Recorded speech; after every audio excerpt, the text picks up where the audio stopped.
I think it's possible to own a Suzuki Savage for about 5 minutes until someone asks you if you have done the camshaft tensioner mod. And if you tell them you haven't, they will let you know that you are doomed and your engine will blow up into a million pieces and that you shouldn't ride 1 more centimeter until you have done the camshaft tensioner mod. But I'm here to give you a little peace of mind. I don't actually think you have to do the camshaft tensioner mod at all. I know this is not a popular opinion in the Savage community, but hear me out. You might actually change your mind as well. In this video, I thought we would talk about what the camshaft tensioner actually does, what it looks like, where it sits in the engine, and of course we will talk about the mod. And we will talk about what I think you should do instead.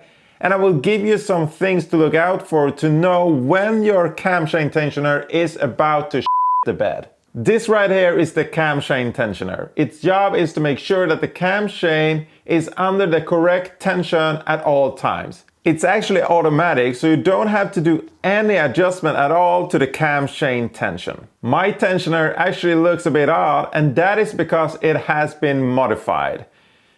And I understand it's a bit weird having a video telling you to not do the mod when I had done the mod myself. Well, I haven't really done the mod, but the previous owner did the mod.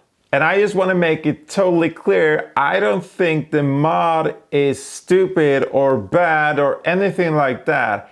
I just think it might be unnecessary. But if you have a welder and a grinder and all the other tools that are necessary to make the mod yourself, I think you could do it just to be safe. But more on that later. Let's take this apart and I will show you the different pieces. The arm in here is actually spring-loaded, so when I remove this bolt, this arm will fly out. And right there you can hear the ratchet mechanism that is inside this housing. And there we have it. This is the tensioner arm and this is the tensioner spring.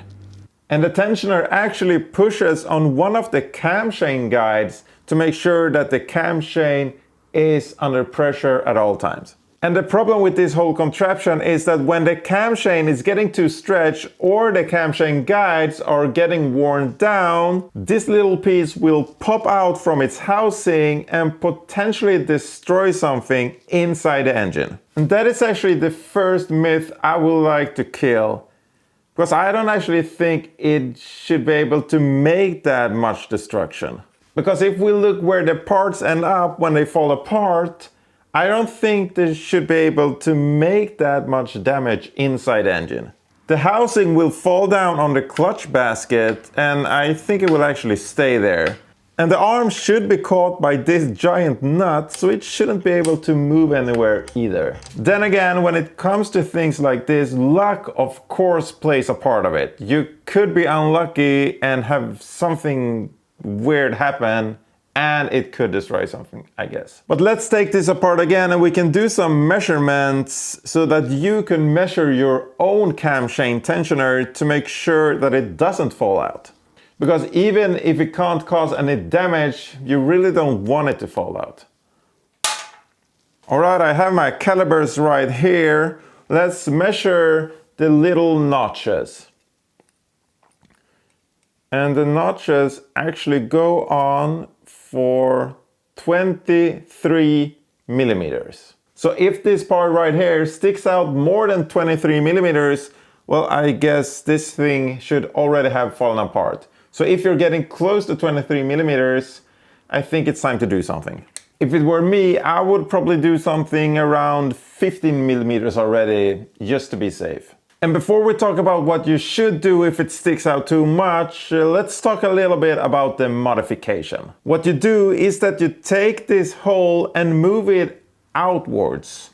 Most people just add a piece of metal and adds another hole. This person has actually extended this piece.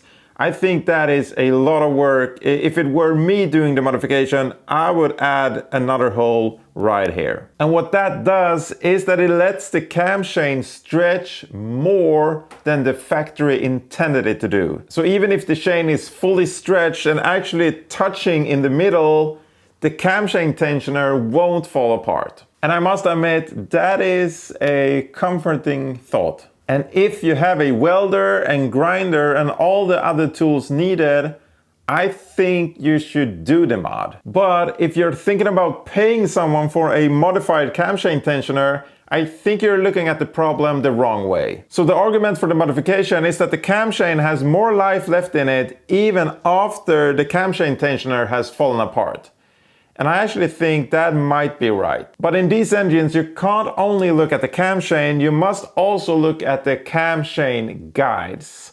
And they are made out of plastic and they wear out way faster than the chain does. So by the time that your cam chain tensioner has fallen apart, your cam chain guides are probably trash. And in preparation for this video, I went on eBay to check out what a modified cam chain tensioner actually cost. And it cost $270. And right next to it was a kit with a cam chain and the cam chain guides for less than $200. And the chain and the guides is something that you will have to replace eventually anyways. So spending $270 on a modified cam chain tensioner, well, that actually gives you nothing because you will have to change the chain and the guides anyway. So as I said, if you can do the mod for free, go ahead and do it. But spending $270 on a modified cam chain tensioner, that is a bad investment.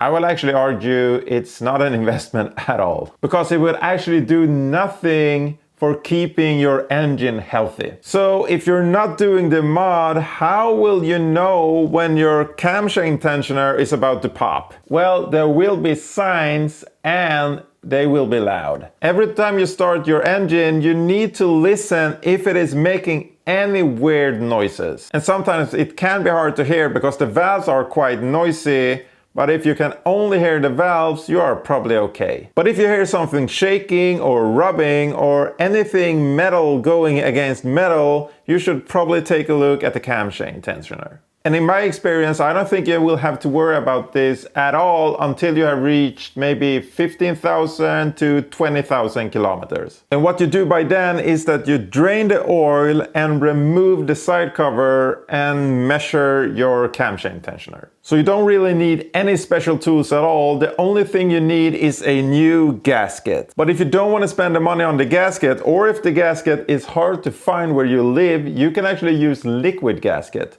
That is what I use for all my engines, because I have actually opened this engine up so many times that I couldn't be bothered with the proper gasket anymore. But there's actually another mod that I have found that seems to be more popular in the DR650 community.